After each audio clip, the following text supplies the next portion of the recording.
Hey, beautiful people, welcome back to our platform. For some weeks now, I've been receiving messages from followers, or let me say subscribers, on my YouTube channel and other platforms asking me about things related to visitors visa. And I'm here today to tell you some things that people actually don't understand when it comes to visitors visa. First of all, what is a visitor visa to Canada? These people are actually asking for visitor visa to Canada. A visitor visa to Canada is a visa. I can't say it's a short stay visa, but I would rather say it is a shorter visa, okay, that you can use to immigrate to Canada from your home country and be in Canada for a maximum of 6 months.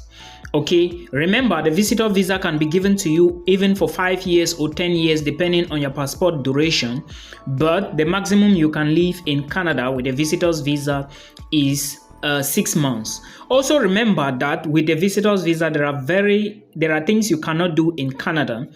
First, accommodation, you might not get it. Even if you might not get something called the social security number. That's NI, is it social insurance number? Social insurance, something like that. You can't get that number, and probably you cannot work with a visitor's visa except that you really find an employer who is interested in you. And of course, there are many things I've said about visitors visa on my YouTube channel. So please make sure you take a walk to my YouTube channel and check those videos. Now, why am I here? I'm here because many people are asking me, Milton, I applied for my visitor visa a long time ago, but I've not gotten any info from IRCC. Some even said I paid agent millions, but the agents are not saying anything. First, remember, I have always said you can apply for your visa yourself. You can do everything yourself. All you need is a device and an internet connection. Then with research, either you watch my videos or other people's video, or you do your own research. Then now when it comes to visitors visa, what you are going to find on IRCC, which is the immigration service, or let me say the government of Canada, because basically they are in charge, right? They are going to tell you that visitor visa will be out after 200 days, 300 days. That is not happening. I know people who have been waiting for over 2 years, nothing. I know people who've gotten rejections after 2 weeks. I know people who've gotten visitors visa after 1 month, okay? And it also varies. Visitor visa application is faster abroad than from Africa. So this is something you need to put into consideration. Again, remember, there is no time frame. You can wait for even 1 year. At the end of the day, you still get a rejection. Things have changed.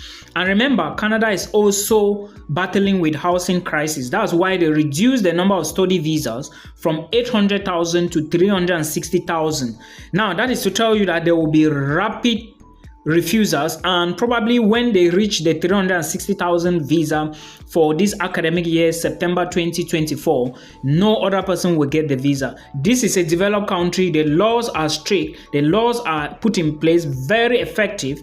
So you shouldn't think that they are bluffing. No, that is not how it is. So if you are also thinking of applying for a visitor's visa to Canada, you have to understand that you are on the dangerous path. Yeah, you can wait and wait and wait and still here. Remember, as you are waiting, time is running, age is taking its place, and things are changing in terms of immigration. So my last advice is look for the nearest opportunity you can get. If you're applying for visitors visa, apply for it. Apply to other European countries, and don't forget, school is always the best pathway to immigrate abroad. This is my advice. If you need a one-on-one consultation with me, I guide people, I explain to people, I talk to people, and I tell them what is good and best for them depending on their documents, depending on the finance they have. But remember, you are not giving me this finance. All I'm charging from you is my consultation fee, which is very affordable. Everybody knows about it. So I hope you get the information. I'm going to be sharing more videos with regards to this on my YouTube channel. Hello, Milton. What is the cheapest way to enter into Canada? Yes, you heard me right. Remember, the cheapest way to enter into Canada might not be the easiest way to enter into Canada. Now, watch this video till the end, then let's analyze something and see. First of all, there are several ways you can enter into Canada. If you are new here, please share the video to somebody else. And if you have been watching my videos on YouTube about study abroad, and you think you haven't understood anything, you need guidance, you have money, you don't know where to go, you don't know what qualifications to take, and your money is small, you still don't know where to start from, book a call with me and I will call you and guide you. Okay, thank you. Now, there are several ways to enter into Canada, and I want to tell you that you can use the student pathway, you can use the work route, you can go as a permanent resident, you can go as a visitor to Canada. Okay, these are the ways I know that you can use to enter Canada. Now, let's look at the various advantages and disadvantages, or what are they, or which one you can think. Watch till the end so you actually understand something. Now, I would go with the visitors option. The visitors visa option to Canada. Now, though IRCC will say that it takes maybe 200 days, 150 days, 300 days, but that is not true. It is not fixed. Somehow it fluctuates, okay, for you to get the visitors visa. And you should also remember that the visitors visa, you can stay in Canada for maximum 6 months. If you want to remain in Canada, you need to get a job, and this job must be LMIA approved, and the employer must be willing to dodge the hurdles for you, which means that for them to even give you the job, in fact, there are a lot of disadvantages, and I've done YouTube videos about this, so check my YouTube channel to follow more on there. The channel issues is above.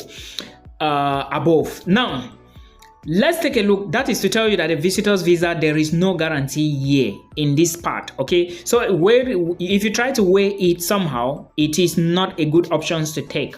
Now, let's go with the work route. The work route, if you get a job in Canada, you are good to go. The employer is going to sponsor everything. Don't go for jobs that will be telling you to sponsor yourself. Most of them are not real jobs. Now, in case the employer finds out that you have the skills and they want to hire you, they will provide everything for you. Now, this is one of the best ways to go to Canada because you don't spend anything. Only the employer spends. That's for the work route. Now, let's go to the student visa pathway. The student visa, all you need to do is to apply for a school. Then look for your visa documents from bank statement, proof of funds, and everything. You apply for the visa. When you go into Canada, you cannot remain permanently. Remember, work can give you permanent residency faster, but visitor will never give you, and there are a lot of disadvantages for a visitor's visa.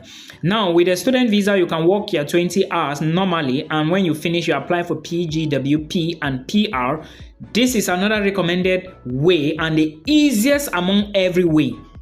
Now, let's go to the last option, but remember the student pathway is expensive. The last option, which is the permanent residency, is the cheapest you can use to enter Canada. But is it easy? No. Why is it not easy? Now, Canada is looking for a particular group of people: French proficiencies, or people who have French backgrounds, people with healthcare, transporters or transportation, people with transportation experience, and a whole lot of others you get.